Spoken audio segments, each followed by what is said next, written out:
The dazzling world of Broadway is buzzing with excitement as box office records continue to shatter, leaving fans and critics alike wondering if this golden era of theater will ever fade.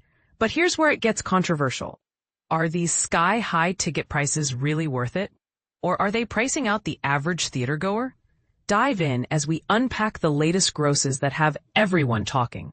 Leading the pack once again is the powerhouse musical Hamilton, which raked in nearly $3.6 million last week, thanks to the stellar return of Leslie Odom Jr., stepping back into the shoes of Aaron Burr. While this figure dips just a tad from the $3.8 million it culled in the previous week, when Odom first reprised his iconic role, it's still a testament to the show's enduring magic.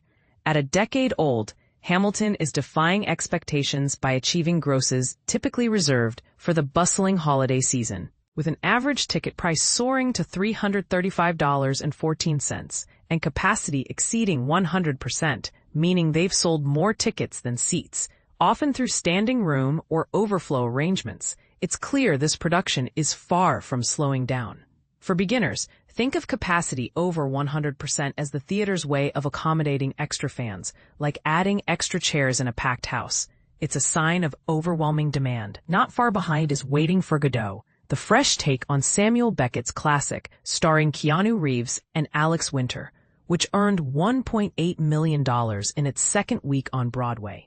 This came from just 7 performances instead of the usual 8, yet it still managed an average ticket price of $266.96 and played to a full 100% capacity. Scheduled to officially open at the Hudson Theater on September 28th, the show is already generating buzz. And this is the part most people miss, how a revival of an existential play can draw such crowds in today's fast-paced world, proving that timeless themes still resonate deeply.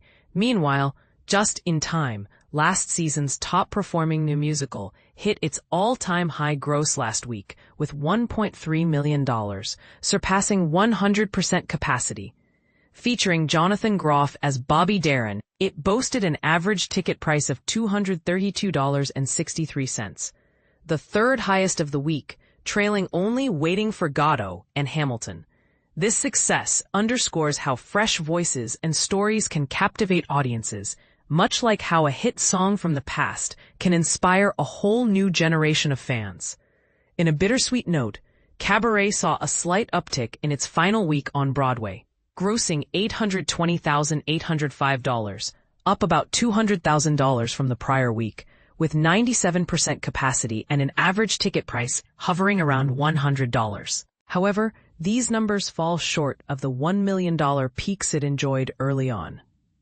The show announced an early closure on September 21st, following star Billy Porter's withdrawal due to recovery from sepsis. This raises a provocative question. Should productions be held hostage by a single star's health, or is it time to rethink how we build resilience into Broadway's high-stakes world?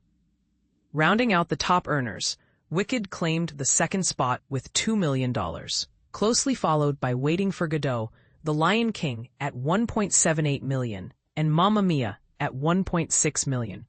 It's worth noting that the usual Tuesday grosses report was pushed to Thursday this time around, courtesy of the Jewish holiday Rosh Hashanah, a small reminder of how cultural observances can influence even the business side of entertainment. These figures paint a vibrant picture of Broadway's resilience and innovation, but they also spark debate. Is the focus on mega hits like Hamilton overshadowing smaller, riskier productions? And with ticket prices climbing, are we sacrificing accessibility for spectacle? What do you think? Does this reflect a healthy industry or a bubble waiting to burst? Share your thoughts in the comments. I'd love to hear if you agree, disagree, or have your own take on the future of live theater.